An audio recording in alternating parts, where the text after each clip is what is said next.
But what happened next would shake the foundations of privilege and prejudice. Marcus Williams, the school's black janitor whom everyone ignored, quietly sat down and began reading to the boy in a way that $500 per hour specialists couldn't achieve.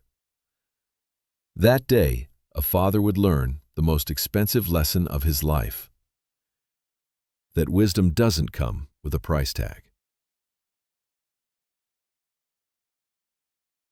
If this story moves you, smash that subscribe button. We're building a community that believes in the power of human dignity. Tell us in the comments what city you're watching from. The pristine marble hallways of Manhattan Elite Academy echoed with the sound of expensive shoes and hushed conversations. This $60,000 per year private school catered to the children of CEOs, diplomats, and old money families. Every surface gleamed, every uniform was perfectly pressed, and every interaction was carefully managed. Welcome to Mysterious Human Stories, where we uncover the extraordinary moments that change lives forever.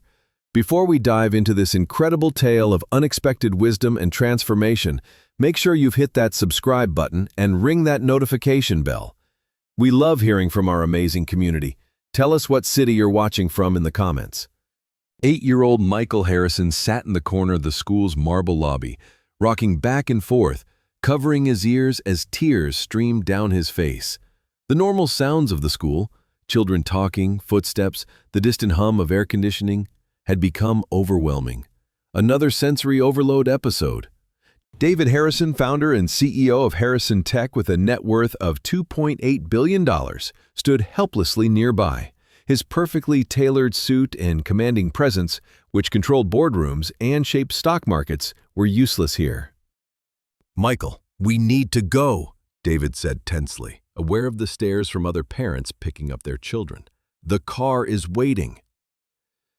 Principal Margaret Whitmore approached with her usual diplomatic smile. "Mr. Harrison, perhaps we should discuss Michael's episodes.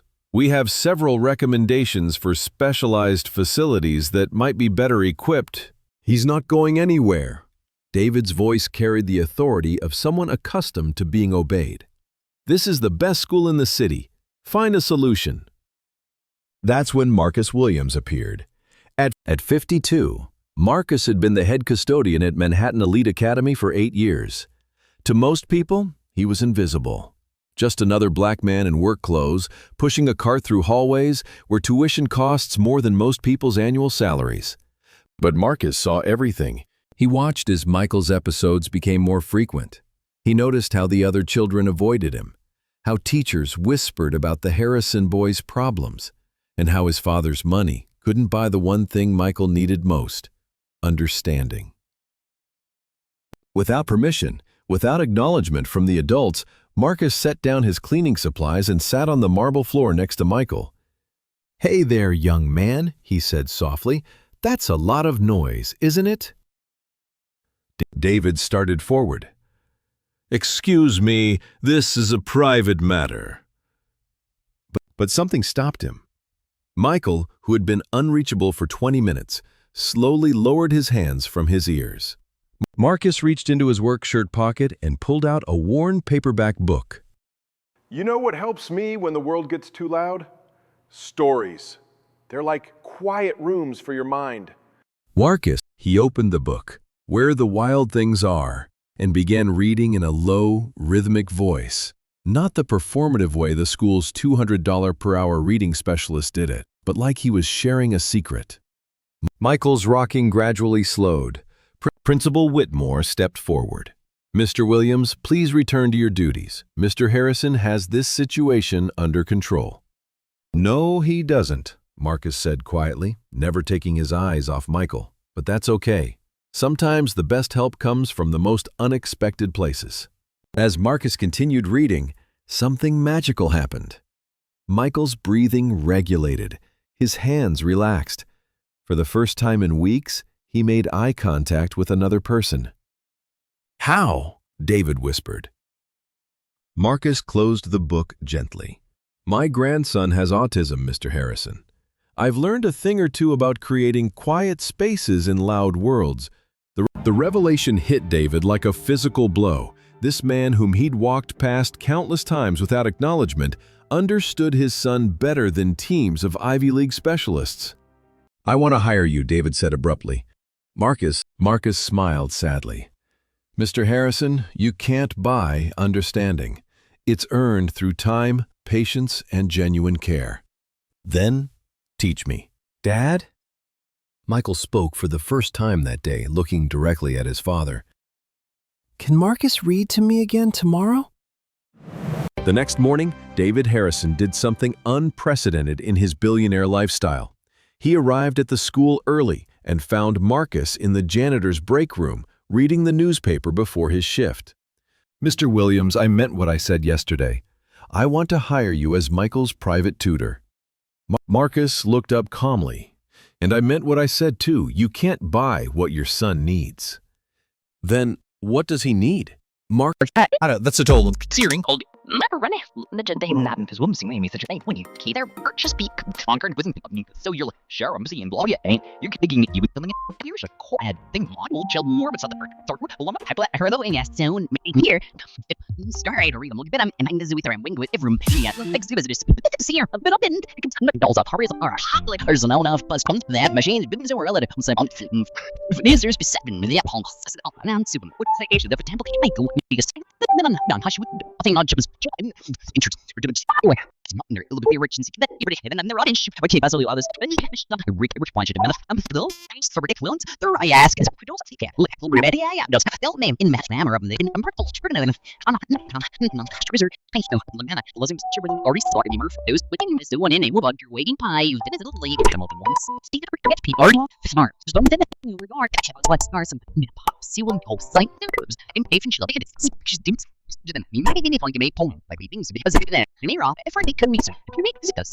I may just live in order no joke man you are sleep from in a prayer and I'm for this or a band little cream for my cases well I'll live that is the cheap word now we're lying we're bunch of things wears it out even though it's from my Billy having round tool but what how the rebel if it means at the other the new witch on the great spank from the notes are taking for like me on the parent and we're saying can you put the hype in mind so some of the others I'm not just mean a bird me not you dream lean land over there spin around love shit definitely buddy now the first commit on pulling from them scurries these things got over like for pursuit for local can't you make for having them all off me it's to have the bombs or belly especially when hand and it's Jewish of his thing they don't we like them comments if you will there come out and citizens and fries just do you want to the neck I mean need you're looking like you am name I on the boy have sold there you can oh usually guess I'm your man he has missed up I'm hitting span I'm going here every race remember this into a point who feels the vocabulary for when it can see the women he's just such a dull shit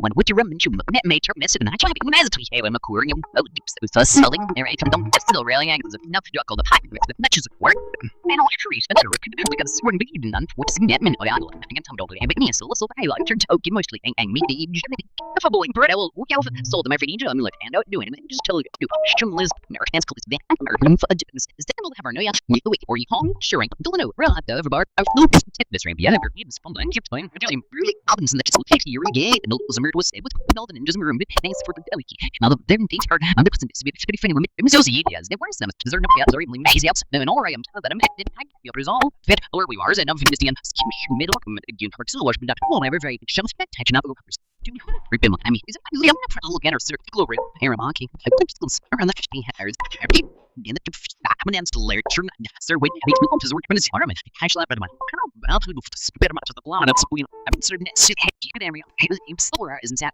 little middling our surgeon a fan but I'm to be an entire and I'll using my position here and be like me and like and with like on it and there you'll slap the aim so kill up or something every action is make one unfair that's like and likely I'll jihad I for me I how she been number today of unto fabulous of hair with kids they're pulling I'm came in madam sorry I'll been months it's I don't know you so no Christmas could he's seen the gun badge so I'm sad remember they were films I remember but seeing me in they're off see me all right wishes to yeah little fun Thompson because I was getting on is we're right in the cats and be hockey ST and see super hand all entire listen you let him know and then remember though you may be able to say it was African group and the doctor he needs like running. I'm hardline. Where's the atmosphere? Rare as dying. Must have level the ever them. I'm chasing to the Egypt. Maybe you bought the life shillings. They out. Just get rid of the Charles Mark. Or just suppose the foreign fear. Such commands. And now as a mirror, really, and I'm the carry out with the fair. They man, there were our like now. They can push get out. So we're going to refer to so it'll be actively having for those the giant I could just the big ones. Even then, it's bringing down the water so those big them and the hands chilling. My dick is some no one like things are Mazgro with credit the Ashton, but rid of my to whiskey a leg. Final here, just call them. First, just for unworking they on even almost self work. He named my enemy like a million shy and yes, such thing missed it against our shorts. My enemies burgers. There's just name, but I even fear bars. I'm stirred met with my point. The building agents being to section. Out of I want to tell I won't put my laws owing it in months and beyond the babies for playing them. I just have the living July or in the kind of rope some where ours cheap and for like how so we won't mean to that and on but of comes mind up to get on but it's so then if Charlotte wants to start and I went like yeah for that way feeling like there did I would she has to be in the feel easy to not but north didn't to me I door the never have I'm starting to meet soon as we all eat free to out of them eat all and do I was to go I went him you know she like it was some correct and happens I mean residents with yeah to me here I'm getting some of this but in the fear away and skin they did all I'm Kayla actually I'm have to either had to why not work and getting them her to the malting bruise of his eye mystery let's wait on the tea. David sat down uninvited. I've hired the best child psychologists, behavioral specialists, autism experts. I've spent over $2 million trying to help him. And how's that working out? Lucis lost him. The question hung in the air like an accusation. He barely speaks to me, David admitted. At home, he stays in his room. The only time he seems calm is, well, yesterday was the first time in months. Marcus poured David a cup of coffee from his thermos. Mr. Harrison, can I tell you about my grandson, Jerome? David nodded. Jerome's 11 now. When he was diagnosed at age 4, my daughter cried for weeks. She thought his life was over. But Jerome taught us something. He doesn't see the world as broken. He sees it as too intense, too loud, too demanding. Our job isn't to fix him. It's to help the world make sense for him. But surely there are treatments, therapies. There are tools, Marcus agreed. But the most important tool is understanding. Jerome doesn't need me to make him normal. He needs me to help him navigate a world that wasn't designed for minds like his. David leaned forward. What do you do with Jerome? We read together every day. We take walks where he can touch different textures. When he gets overwhelmed, we don't try to snap him out of it. We sit with him until the storm passes. And most importantly, we celebrate his unique way of seeing things. I don't know how to do any of that. Marcus smiled. That's why I'm going to teach you. Not as an employee, Mr. Harrison. As a friend helping another father. Over the following weeks, something unprecedented happened at Manhattan Elite Academy. David Harrison, a man whose time was worth $50,000 per hour, began spending his lunch breaks with Marcus Williams, learning about autism, sensory processing, and patient communication. Marcus brought in books about neurodiversity. He showed David breathing techniques for managing Michael's episodes. Most importantly, he taught him to see stimming not as problematic behavior, but as Michael's way of self-regulating. Watch his hands, Marcus said one afternoon as they observed Michael in the school courtyard. He's not being disruptive. He's managing overwhelming sensory input. That flapping motion, it's actually incredibly sophisticated emotional regulation. David was taking notes in a leather-bound journal, the same one he used for billion-dollar deals. Should I try to redirect it? Would you redirect someone from taking deep breaths when they're stressed? The answer was obvious. Principal Whitmore initially tried to discourage these meetings. Mr. Harrison, we have certified specialists who can provide these services. Your specialists have degrees, David replied. Marcus has wisdom. There's a difference. As word spread through the school's parent network, reactions were mixed. Some families were scandalized that a billionaire was taking parenting advice from The Help. Others were curious about this unconventional approach. The breakthrough came during a school assembly 3 weeks later. The guest speaker, a child psychologist, was discussing Managing difficult behaviors in special needs children. Michael, sitting in the front row as required, began showing signs of distress as the room filled with noise and movement. David started to get up, but Marcus, who was cleaning nearby, caught his eye and gestured for him to wait. Instead of the usual panic response, David watched as Michael used the techniques they'd been practicing. The boy pressed his hands together, took measured breaths, and quietly stimmed by rubbing a small piece of velvet fabric Marcus had suggested he carry. When the stimming wasn't enough and Michael began to rock, David didn't rush to intervene. Instead, he quietly moved to sit beside his son, offering his presence without demands. The child psychologist, noticing the interaction, paused her presentation. "That's a perfect example of co-regulation," she said to the audience. "The father is providing calm, supportive presence without trying to stop the self-regulating behavior. It's exactly what we recommend." Later, as the assembly ended, the psychologist approached David. "Mr. Harrison, I'm Dr. Sarah Chen from the Manhattan Institute for Developmental Psychology. I couldn't help but notice your approach with your son. Have you been working with one of our specialists?" David looked across the room at Marcus, who was quietly collecting programs from the floor. "Yes," he said, "the best one I've ever encountered." 6 months later, the transformation was undeniable. Michael, while still autistic and still facing daily challenges, had found his voice. He spoke to his father regularly, shared his interests in patterns and mathematics, and even began participating in school activities designed around his strengths. But the bigger transformation was in David. "I've been thinking," he told Marcus one afternoon as they watched Michael work on a complex puzzle in the school library. "You mentioned your grandson goes to public school." "Jefferson Elementary in the Bronx," Marcus confirmed. "It's not fancy, but Jerome has some good teachers there." "What kind of resources do they have for kids like Jerome and Michael?" Marcus laughed, but not unkindly. "Mr. Harrison, Jefferson has 32 kids in a classroom and one overworked special education teacher for the entire school. Resources aren't exactly abundant." David was quiet for a long moment. What if they were? The Manhattan Elite Academy Board of Directors had never seen anything like David Harrison's proposal. "You want to what?" Board Chairman Robert Sterling asked, reading the document again. "I want to create a sister program with Jefferson Elementary," David explained to the room full of wealthy parents and administrators. "Our students would work with their students on collaborative projects. Our resources would support their programs." "David," Margaret Whitmore interjected carefully, "while charitable giving is admirable, I'm not sure our families would be comfortable with..." "With what? With their children learning alongside kids who don't have trust funds?" The room went silent. David continued, "My son has taught me more in the past 6 months than all my business education combined. But it wasn't just Michael. It was Marcus Williams, a janitor whose wisdom surpasses that of any consultant I've ever hired. If we're really preparing our children for leadership, shouldn't they learn from people like him?" Board member Patricia Vanderbilt spoke up. "David, surely you understand the graphic challenges of such a program. You mean the challenge of my privileged children learning that intelligence, creativity, and worth aren't distributed according to bank account balances?"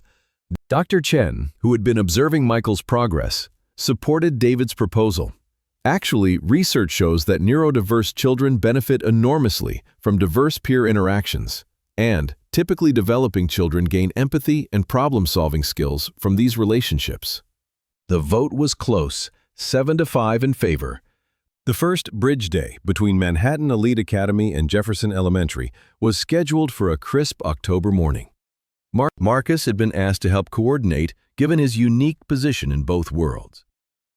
As the yellow school bus from the Bronx pulled up to the marble entrance of Manhattan Elite, he couldn't help but smile at the contrast. 32 kids from Jefferson Elementary stepped off the bus, their eyes wide at the gleaming facade of the private school. They wore their best clothes, many from thrift stores or older siblings, and carried backpacks that had seen better years. Meanwhile, Manhattan Elite students gathered in the lobby, many hiding behind their parents, unsure what to expect from children whose lives were so different from their own. Sister Michael stood next to his father, holding his velvet fabric but looking curious rather than anxious. "Nervous?" Marcus asked David. "Terrified," David admitted. "What if this doesn't work?" "Then we'll learn from it and try something different." Jerome, Marcus's grandson, was among the Jefferson students. When he saw Michael, he immediately noticed the stimming fabric. "Cool texture," Jerome said, approaching without hesitation. "I have a worry stone. Same idea, different material." He pulled out a smooth river rock and offered it to Michael, who examined it carefully before handing over his fabric for Jerome to feel. "Soft," Jerome observed. "Mine's hard. Want to trade for a while?" "Okay," Michael said. And just like that, the ice was broken. The day's activities were designed around collaborative problem solving. Manhattan elite students' resources, combined with Jefferson students' creativity, produced remarkable results. When the Manhattan elite students struggled with the math puzzle, a Jefferson student named Maria showed them a pattern recognition approach her teacher had taught her. When the Jefferson students needed art supplies for their project, the private school kids shared generously. But the most powerful moment came during lunch. Michael, holding Jerome's worry stone, sat with a mixed group of children from both schools. As the cafeteria noise level rose, both boys began showing signs of sensory overload. Without prompting, the other children noticed.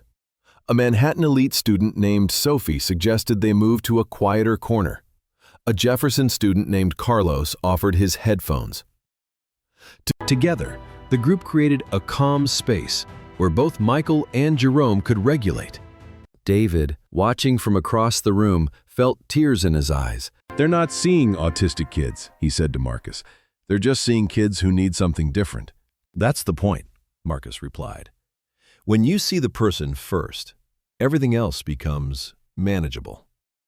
1 year later, the Bridge program had expanded to monthly exchanges, joint science fairs, and collaborative art projects. More importantly, it had begun changing perspectives on both sides. Jefferson Elementary received funding for a new sensory-friendly classroom and 2 additional special education teachers. Manhattan Elite Academy implemented neurodiversity appreciation in their curriculum. Michael was thriving. While still autistic, he had found his place in both schools, using his mathematical abilities to help other students and his growing confidence to make genuine friendships.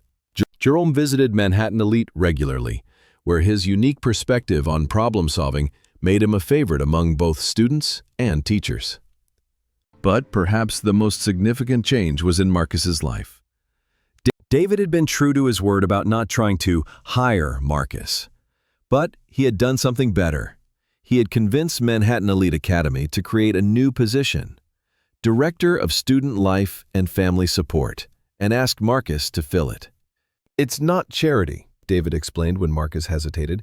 "You have insights about child development that our PhD consultants lack. You understand families facing challenges that our traditional counselors can't relate to. The school needs your wisdom." Marcus accepted, but with conditions.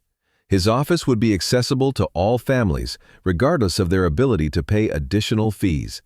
His programs would include children from diverse backgrounds, and he would continue to advocate for seeing children as complete individuals rather than collections of deficits.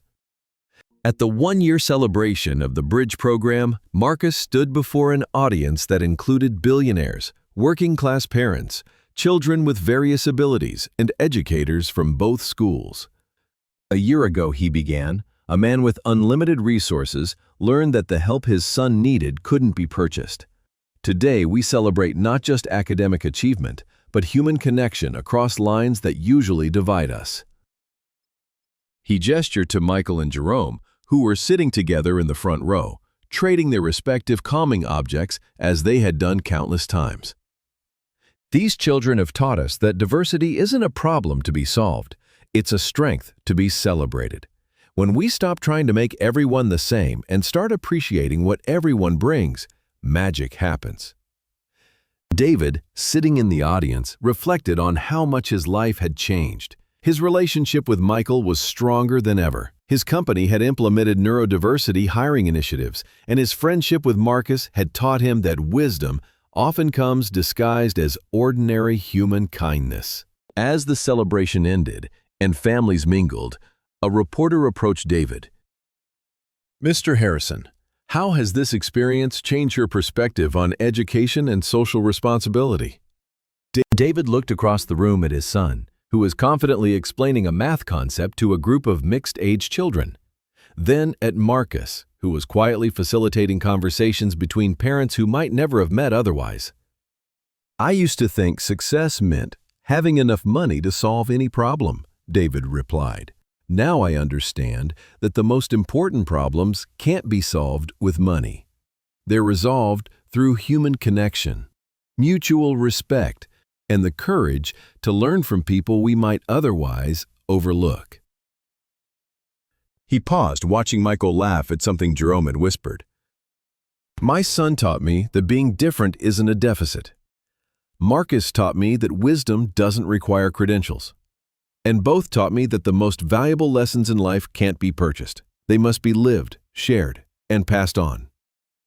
In a world where privilege often blinds us to wisdom and wealth can isolate us from truth, the story of David, Michael, and Marcus reminds us that the most profound transformations happen when we humble ourselves enough to learn from those we might otherwise ignore. True education isn't about expensive schools or prestigious credentials. It's about opening our hearts and minds to the teachers life places in our path, regardless of what uniform they wear or what title they hold.